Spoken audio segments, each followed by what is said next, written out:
Good evening. Good evening. Thank you again for tuning in to Intellectual Radio here on Intellectual Radio on Policy Matters. Our guest today is the none other than Graylin Alcaraz. Is that correct? It's Gaylon Alcaraz. Gaylon. I'm sorry. Alcaraz. I'm sorry.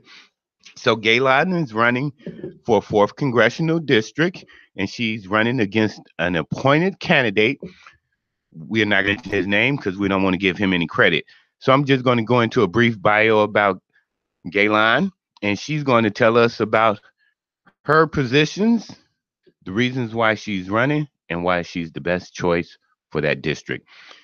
She is an activist, an organizer in human rights, and a past executive director of Chicago Abortion Fund. She worked as a productive justice rights and health movement to advocate low-income women seeking control of their reproductive freedom. She also has a list of accomplishments credited to Gaylon. She served as the founding board member in the community service, social justice. For more than 20 years, she worked on behalf of sexual minority women, anti-violence, gender equality, health prevention, reproductive rights, and the list can go on and on. So I am going to allow you this moment to, I know the bio doesn't encompass everything that you have in your career, but give us a short, brief, well, not brief, but Okay. intro.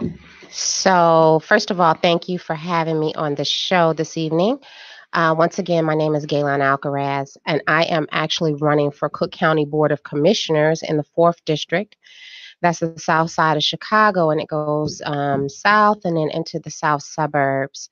The best way I describe it, just because the map is cut really weird, is Ward 6th, 7th, 8th, parts of 9th, 10th, 18th, and 21st wards, and then it starts to go down into Burnham, Lansing, South Holland, Cal City, a little bit of Dalton.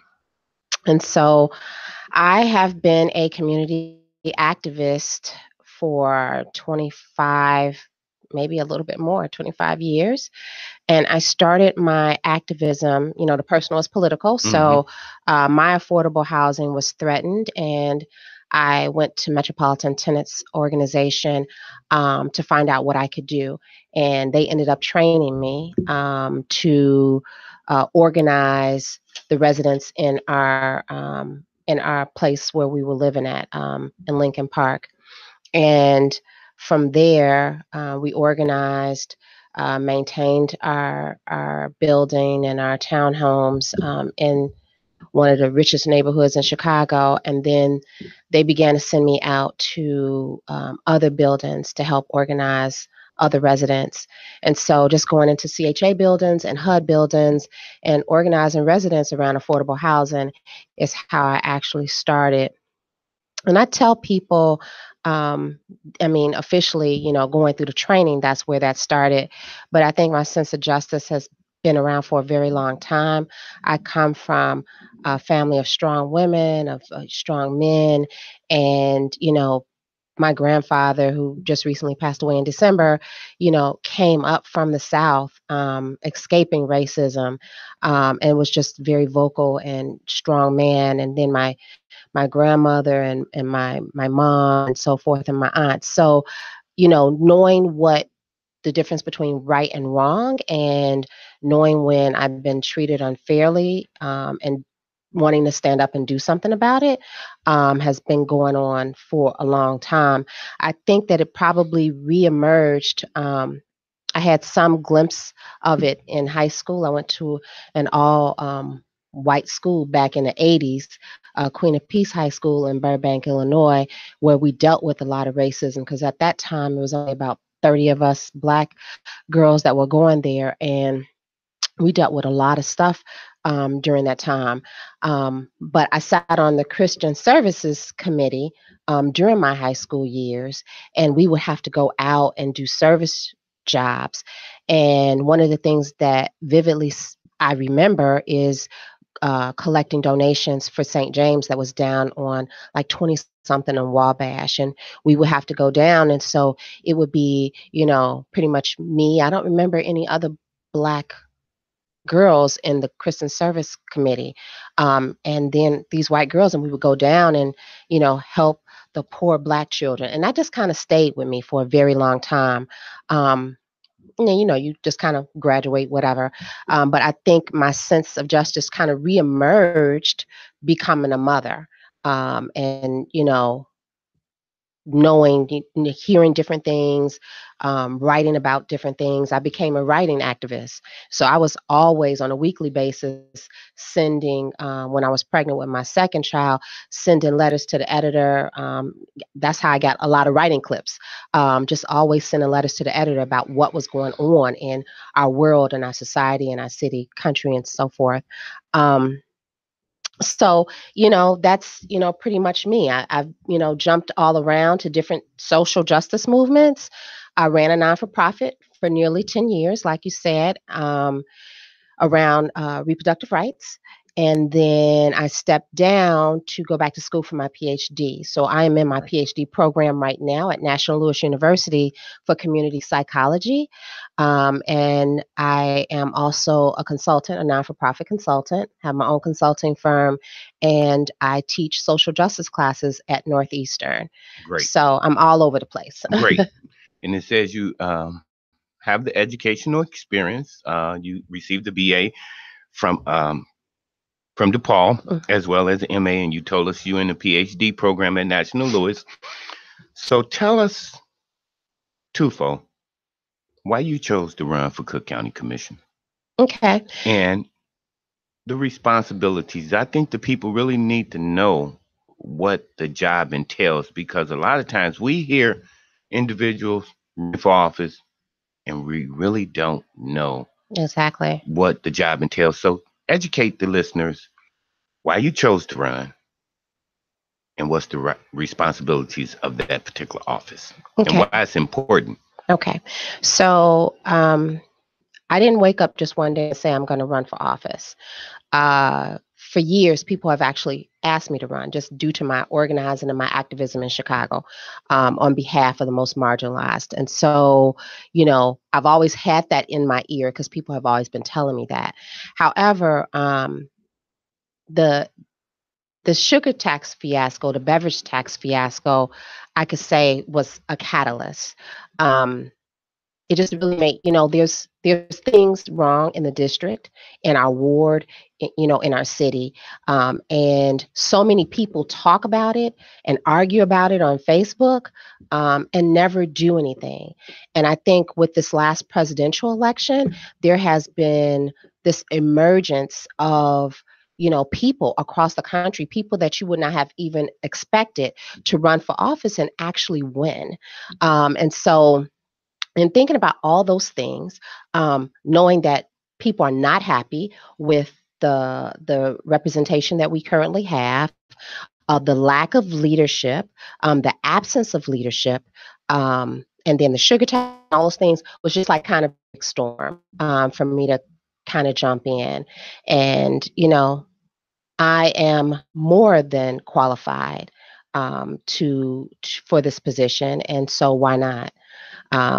Yeah. So, and then the position. So they're a governing body, they're a legislative body, and they make laws and they make, they do resolutions, they do things that really impact us. And so when you see like the property tax or the sugar tax or things like that, these are all under the county government. And the reason why these things are important is because people are seeing us. This is directly impacting us. Like Cook County Jail or Cook County Hospital, if you have no interaction with those two, you just kind of not even think about county government. But then you see the property tax issues, and the unfair assessments that's happening, or the beverage tax, which is a regressive tax.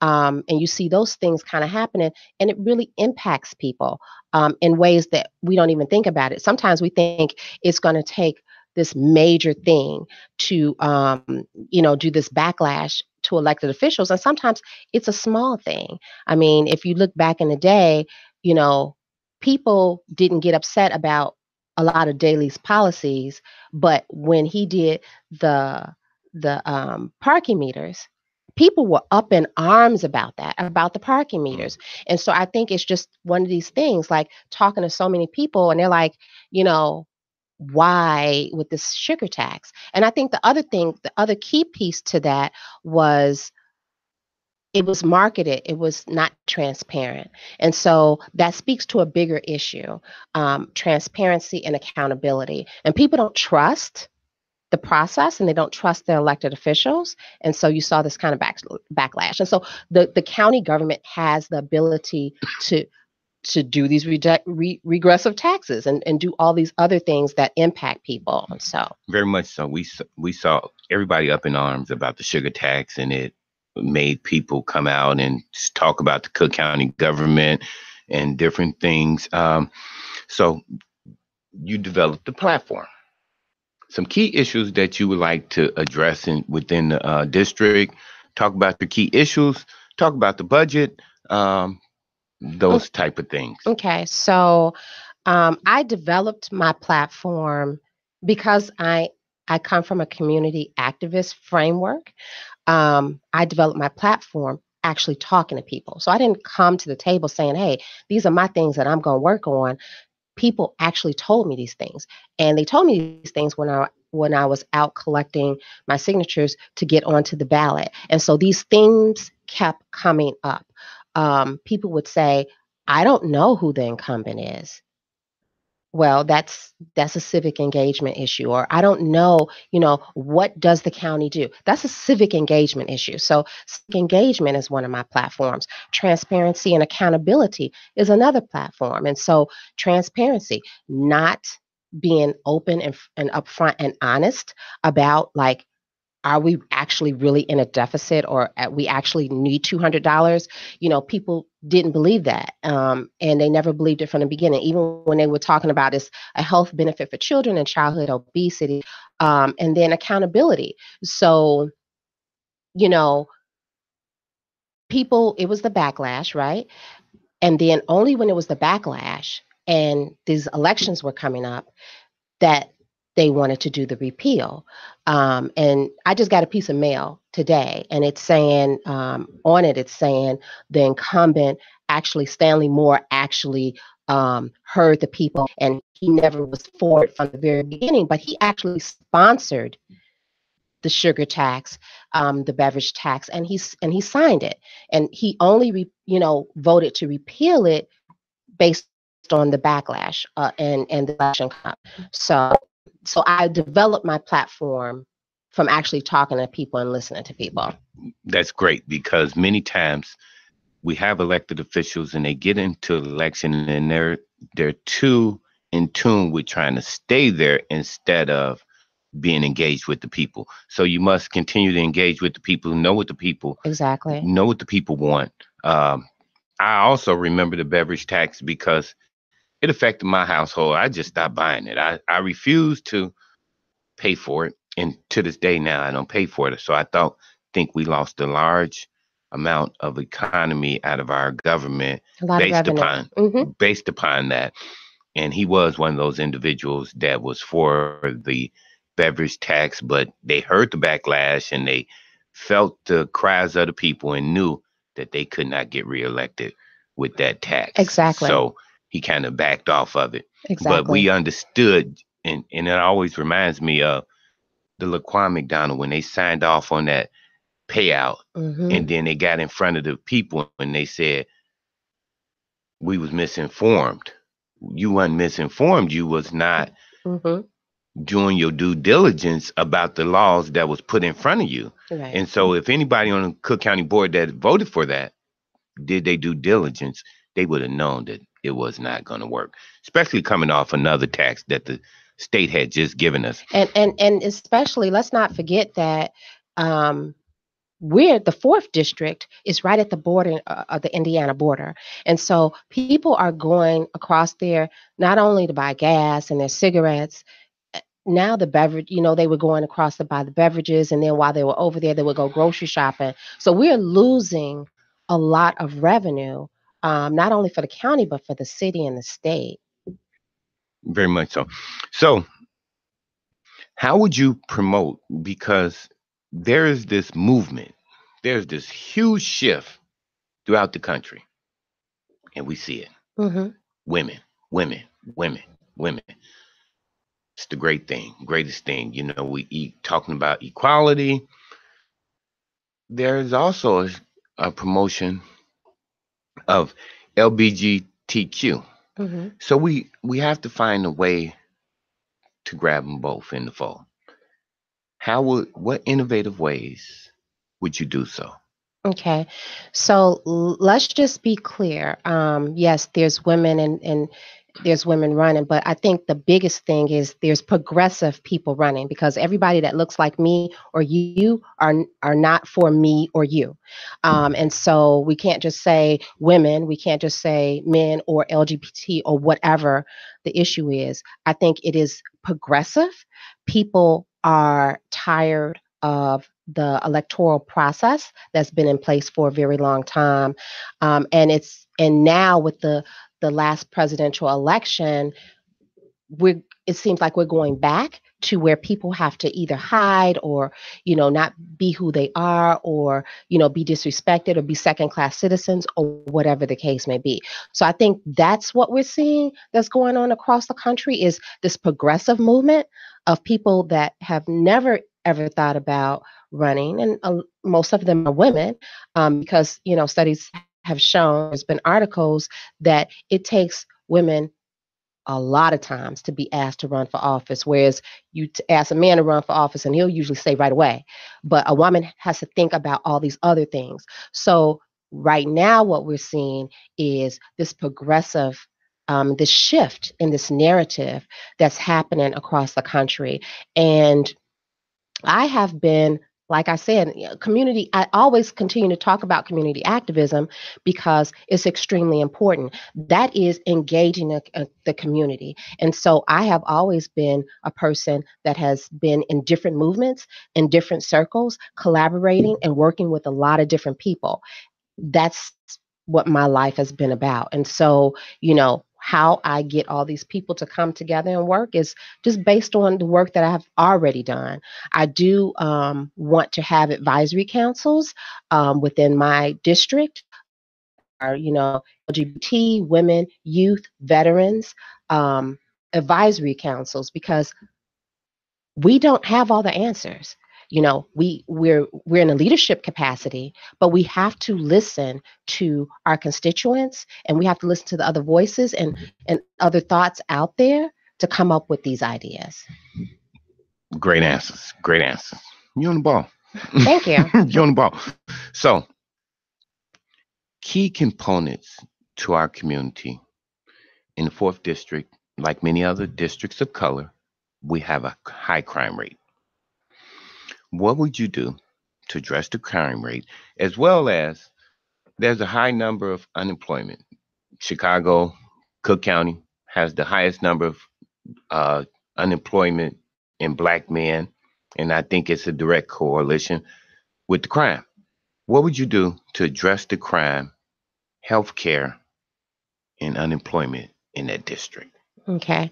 So I'm going to try to address like each piece. Yeah, take your time. So the crime, like addressing crime, like there's certain things that are going to be out of the purview of my level of government. However, you can work along government lines to support, to advocate for certain things. So I think the whole gun reform is going to be a key thing. But like I said at a forum that I was on this past weekend, we got to step back a little bit.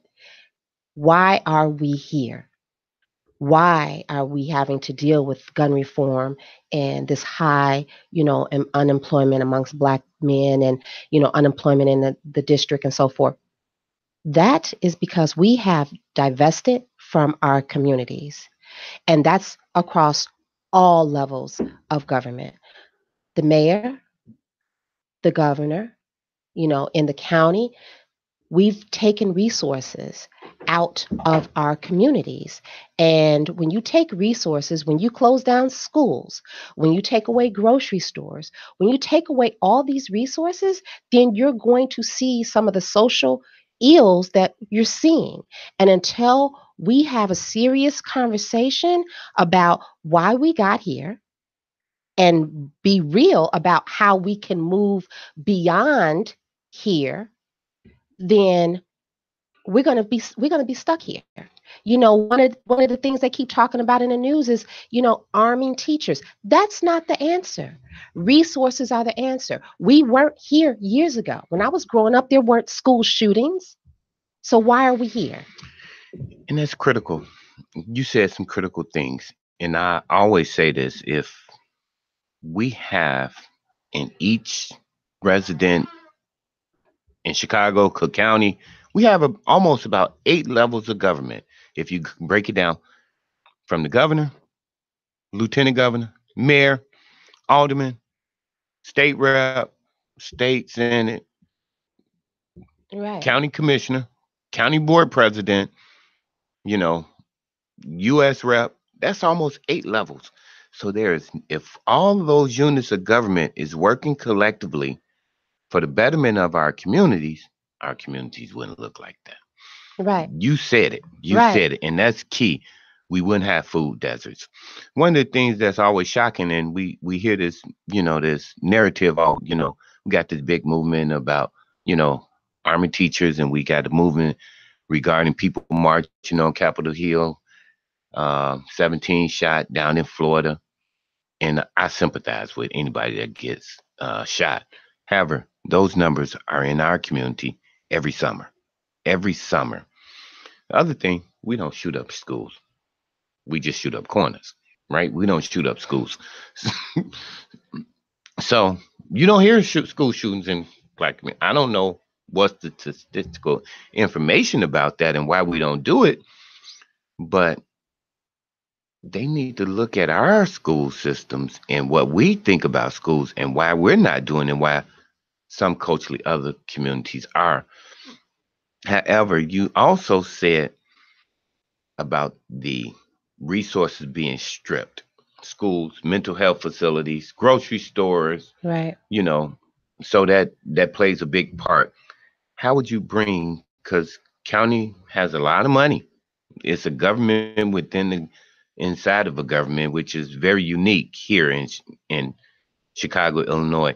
So how would you bring some of those resources back? Because they did close a lot of mental health facilities, but county do mental health. Hmm. How would you bring some of those resources back to the fourth district, specifically to the people or your community?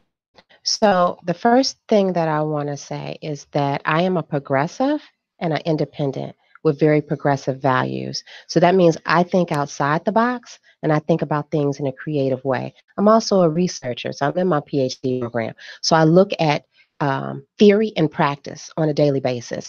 And so, um, there's no fast, quick solutions to move us to this next level that we want to move us to the future of the county. There's no quick solution to that. But if we want to move that way, we have to lay out some things that will get us there. And so I believe in a public bank system.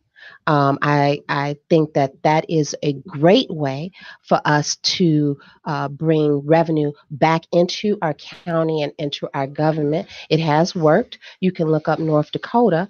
They have been a long time doing public banking for a very long time, and other cities around the country have done feasibility studies and are doing some, research into that whole system. But it's a way for us to, divest from Wall Street banks, have our own public bank, and those interests and those dividends go back into our revenue stream instead of Wall Street's revenue stream. So that's something that's a long term thing that I am a true advocate for, and I am going to continue to be an advocate for. But another thing that people are not thinking about when we talk about food deserts, and this always comes up because when I was out talking to residents and so forth, one young lady asked me, why does she have to shop for her groceries in Family Dollar?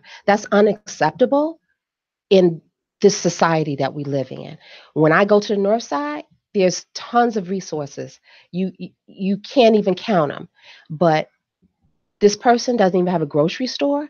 And so it's not, to me, it's not about, asking someone to save us. It's about, we got to save ourselves. We got to do some things to save ourselves. And so I'm an advocate for urban farming and community gardens.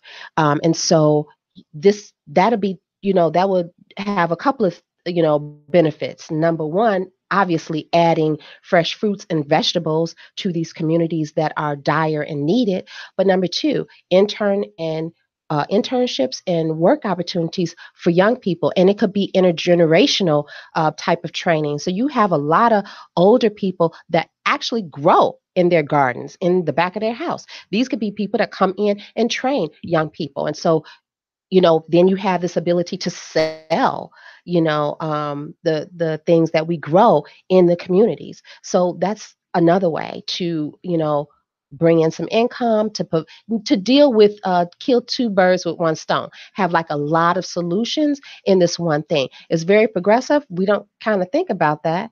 Unless it's like something sexy and cute, like they're doing this like urban farming at O'Hare Airport, but we need it in the communities. And so we need to do that. Well, that's great because I'm listening to you. I'm listening to you. And, progressive is a word that they like to throw around. Right. It's a word that sound good. It's kind of sexy. And they throw it around. But they're not really progressive. They're not really progressive. Right. But you know what? You are. One of the key things you said right now was the public bank system. Right. I worked on the campaign with a young lady, good friend of mine, Amari Inya, and we pushed this public bank. Exactly. We looked at the research. It works. Exactly. It works. And we don't have enough people pushing true ideals, thinking outside the box. Right. I always say, are you ready for the revolution? Are you ready for the revolution? Are you ready to change our communities? Right. We ain't ready. But one of the key things you said, to get ready, we got to be able to grow our own food. We got to grow our own food. If, bringing it up from the ground. I remember in the community growing up, everybody had a garden in their backyard. Right. It cut down the cost of our grocery bills, and it was a more healthier living. Right. We weren't eating flaming hots and cheese. So as a kid, my snack was celery. I kind of got away from it, but I remember eating celery and different things from my family garden. Right. And they taught me the trade of gardening and different things like that. It's very enjoyable.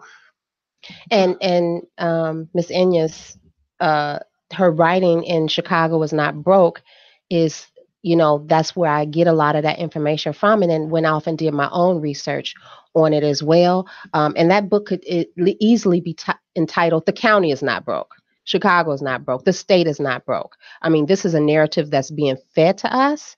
But until we actually do some radical changes, we're going to be right here where we are. And it's always great and refreshing to hear candidates like yourself that has done the research, has looked into the data, and came back with some solutions. You get people and they hear these sound bites, and I'm gonna do this and I'm gonna do this, and I'm for transparency, I'm for a progressive income tax, and I'm for this. And then you ask them to roll out a progressive income tax model, and they don't have one. They just heard something. It sounds sexy. Right, exactly. So that's good when you're able to add some solutions. So if people want to get involved in your campaign, donate money to your campaign, because campaign's not free. Right. It's real critical. And we 8 days away. We 8 days away. Early voting has started. Yes, 8 days away. So my campaign website is www.gaylon2018.com. I'm also on Instagram and Facebook, campaign stuff on Instagram, Facebook, Twitter, all those ways. But you can definitely reach out to me on my website, or if you want to shoot me an email directly, it's Gaylon2018 at Gmail. It's real simple. Website, www.gaylon2018.com, and my email is Gaylon2018 at Gmail. Okay, great. And we're going to revisit that because I want people to hear that. It's critical for information to get out there, that people are able to get involved in campaigns, to donate money to campaigns, because campaigns cost money. Right. And one of the things that I want to impress upon is, like, a lot of times people think, oh, donate to the campaign and I need a whole lot of money. My campaign has been a people powered campaign. And what that means is, as a grassroots activist, bringing people that's right there in the community into the fold. And so people have been given $10, $20, and that's how I've been raising my money, not through no special interest, but through people every day on the ground. If someone's got $10, donate it to the campaign. I've got someone that gives me $10 every month. And so things like that are beneficial and help. Great. And I saw a movement. I was able to do some advancement with Bernie, and I saw a movement shift the country with that same idea of small money. One thing I always say is that in campaign, you can get three type of money. You can get Wall Street money, you can get union money, or you can get the people money. Based upon whoever money you get, is whomever voice gets heard. Right. So it's very important for the people to be able to fund the campaign, whether it's Exactly. $5, it's $2, it's Exactly. $3. That's real critical. Exactly. It's real critical. And I want to be accountable to the people. And so when I say people power campaign, it's more than a donation. Is I'm going to be accountable to them. If they feel like I'm doing a good job, you vote me out. It's not about a power thing to me, which I'm finding out. I knew about politics, but really getting into the deep recesses of it, it's so much people out here running that's doing it for a power thing, like add another notch to their belt. This is not about power to me. This is about changing my society, changing my community, my district, for my generations that come behind me. As you know, we have a responsibility. Our ancestors paved the way for us. If we do not utilize our power and privilege when we get into these positions to change the lives of generations to come, then we have failed as a human being. And we're seeing that. And so, I want to be accountable to the people. This is not about power. This is about the people. And that's great. So punch number, because it's it's crunch time. Yep. Crunch time. My punch number is 94. 94. I'm the last person on the ballot. You got something real catchy. You know how they make those what? jingles and You know what? And I'm seeing a lot of that. I'm seeing the yard signs, I'm seeing the posters, and say, you know what? I go to the people, I talk directly to the people, I give them the information, I give people credit. I've given them my information. They're going to make the decision on, either they're making a decision now during early voting, or they're going to make the decision on March 20th. And that's it. My punch number is 94. Gaylon B. Alcaraz, a longtime community activist, a progressive and independent community activist with progressive values. That's great. That's great. So my next question is that you talked about the civic engagement. So give me some form of idea on how would you make that happen? Yeah. So, civic engagement, that is about people being engaged in the process, right? And so that is one of the things that I talked about earlier, is having these councils, developing these councils within a district to engage these different populations of people so they could have a say so in the things that we're coming up with together. It is not about me coming up with this plan or about me giving you something after I'm elected. It is about us working together to move our district forward. And so having these councils, another piece of the civic engagement is actually opening up the office. And so not just being this office that, one day a week I'm in there to talk to residents for 2 hours. No, it's opening up the office and having people come in and learn about the budget. We sit down and we go through the budget together or go through trainings. I want to show people how to actually run for office, have people come in there, do trainings, do tax increment finance trainings, all kind of things that people need and people want. And so that's going to be critical as a civic engagement piece. Great, great. We're going to take a very, very short break.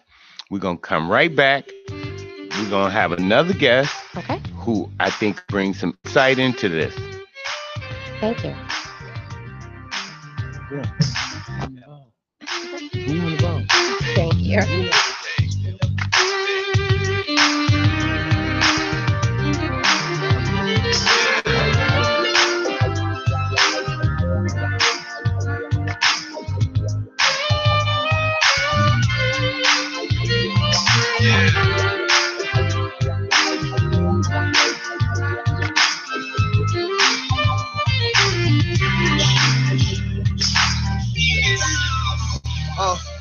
I, Superman, used to think that I was a nuisance. Another cautionary tale on a news clip. Useless, no future. They try and put my dreams inside a nooses, but I, Superman, my destiny is higher than any troubled waters that I am in. Cause God pulled the strings like violin. I have been down in the dirt, was lying in. Gotta get back up, brush it off, then try again. Flying inside of my purpose. With these melodies, I inspire like choirs and churches. While we divided like curtains, we gotta come together. Under any weather, I am so fly. Call me Black Clark Kent, Sergeant in command of my own. Thank you. We're back on Intellectual Radio. We have another guest here, and this individual has been the alderman of the 2nd District. Second ward. Second ward. Strong second ward. Because we're talking districts, wards. I'm sorry. Second ward. Strong advocate for the people. He's been instrumental in a lot of legislation that went through city council. Very instrumental. Baby Tamia? Yes, correct.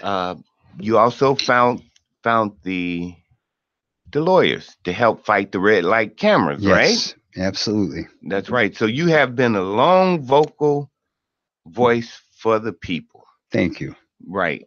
Good friend of mine. I consider you my friend. Thank you, Ted.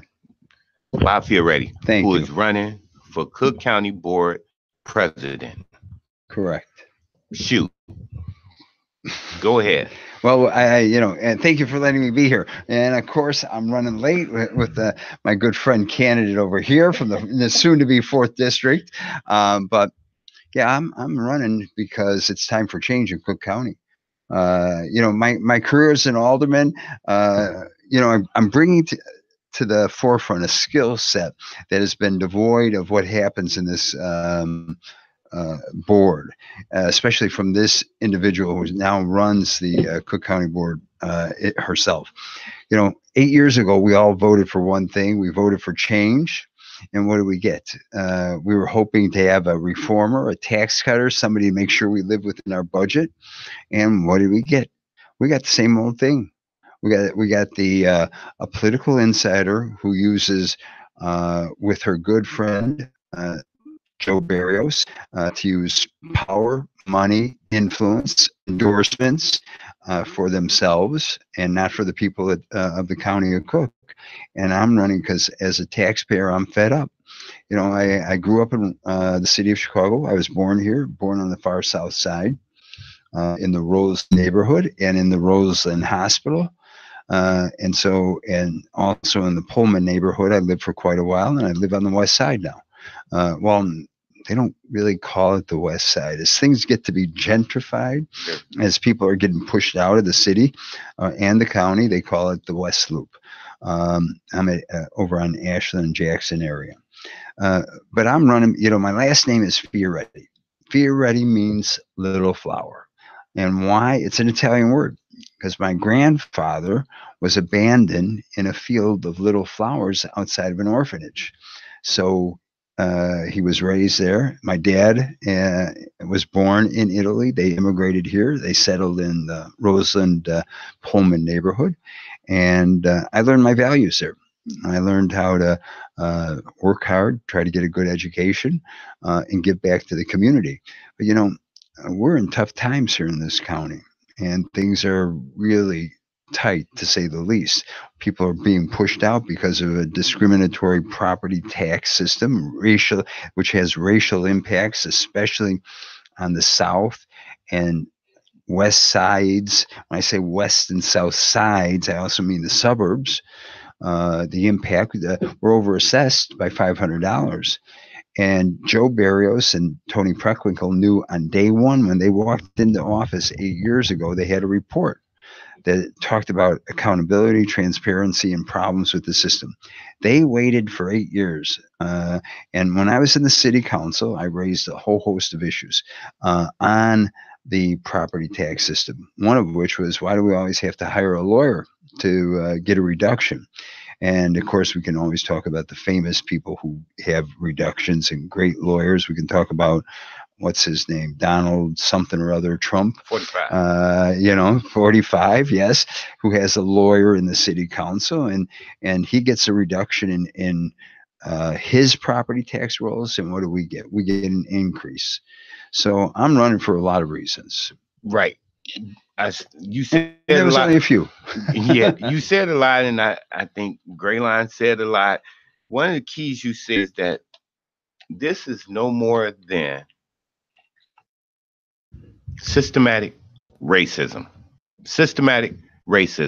in communities of color, where people on the South and West side, South suburbs, Western suburbs, are paying generally about 11% more in property taxes than individuals downtown high rises. We're paying the money and they're getting the benefits. Our communities need to be equal. And so earlier we was talking about food deserts, we was talking about mental health clinics, we was talking about schools closing, and we was talking about those progressive ideals and agendas that we would love to see that shift happen throughout the county government. We don't see it. So being board president, how would you make that shift come to all of us? Well, you had a whole host of interesting topics right there. One is to bring jobs to the community. Let's look at County Board Hospital. $165 million worth of contracts there. 0 go to African American prime contractors. 0. That's unacceptable. When we talk about violence in our streets, everybody talks about, well, how do we stem the violence? By jobs, by bringing jobs. I think when I was the alderman, I made sure I brought 8,000 jobs to our community, and they were in walking distance, because I believe people should be able to walk to work or take the bus to work, and we did that.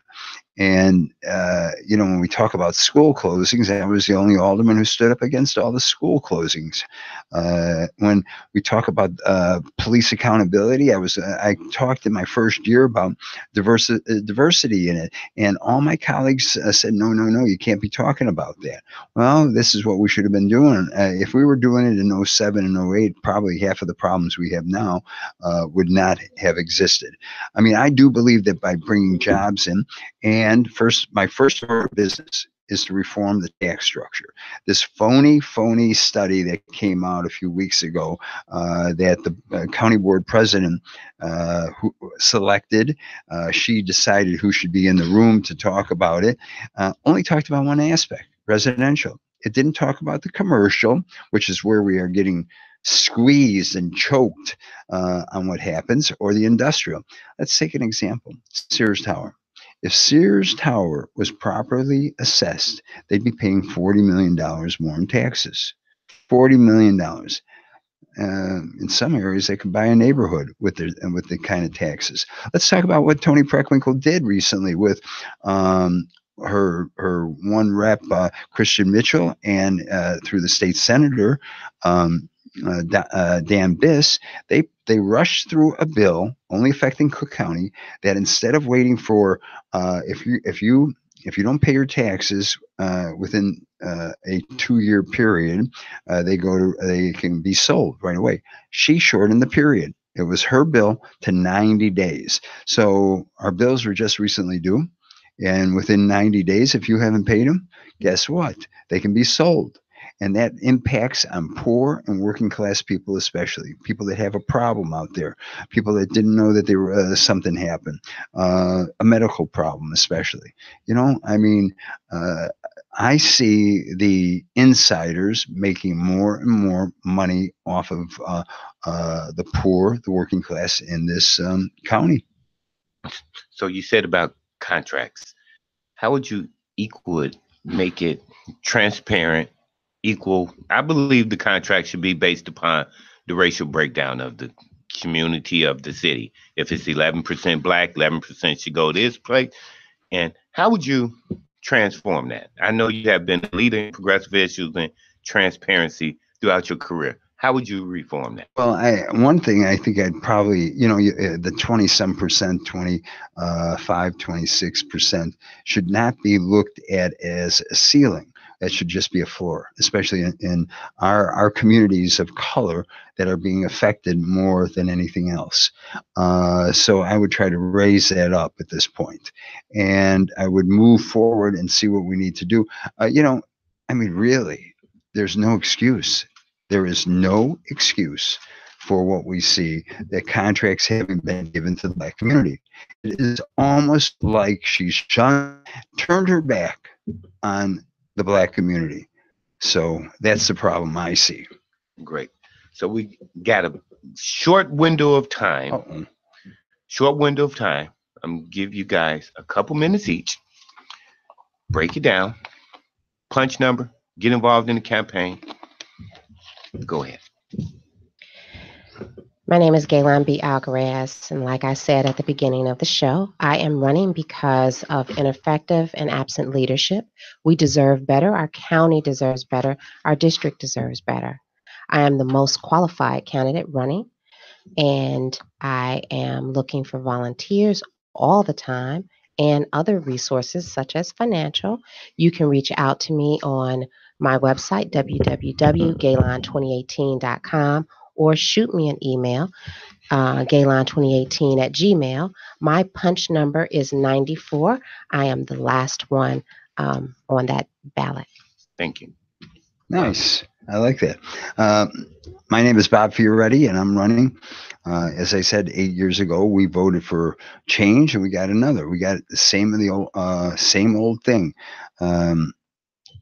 Vote for me. I believe government should live within its means. As a lifelong Chicagoan, I'm fed up. I'm fed up with everything. The violence in our streets, the lack of opportunity, the lack of education for our kids. When we voted 8 years ago, we thought we were going to have a government that lives within its means. We got a government that increased under her reign 83%. The budget went up 83% on nickels and dimes taxes. We got a revised sales tax, a new outrageous soda tax, rising property taxes, essentially more taxes on everything, including the game of pool here. And for voters, including me, the soda tax was part of the tipping point. But I have to say, we can sit, she has sit quietly by watching things. So what I say is, if you're satisfied that our communities are not receiving contracts, then vote for the incumbent, because I'm not your person. I'm going to make sure our communities get the contracts. If you're satisfied that our communities have the crime rates that we see, then vote for the incumbent, because part of this budget is about public safety. And if you're satisfied the way things are, and if a discriminatory, unjust property tax system, vote for the incumbent, because she's the cause of your tax bills. And all she can say is, you know what? Joe Barrios, I support. She says I support him because he got these discriminatory. Well, she doesn't say that, but he gets the tax bills out in time. Punch 72. I'm Bob Fioretti. I want to be your Cook County Board President. Thank you. And there you have it on this edition of Policy Matters here on Intellectual Radio. I thank you guys for tuning in. I thank you both as my guests, and I look forward to Election Day. Thank you. Thank you.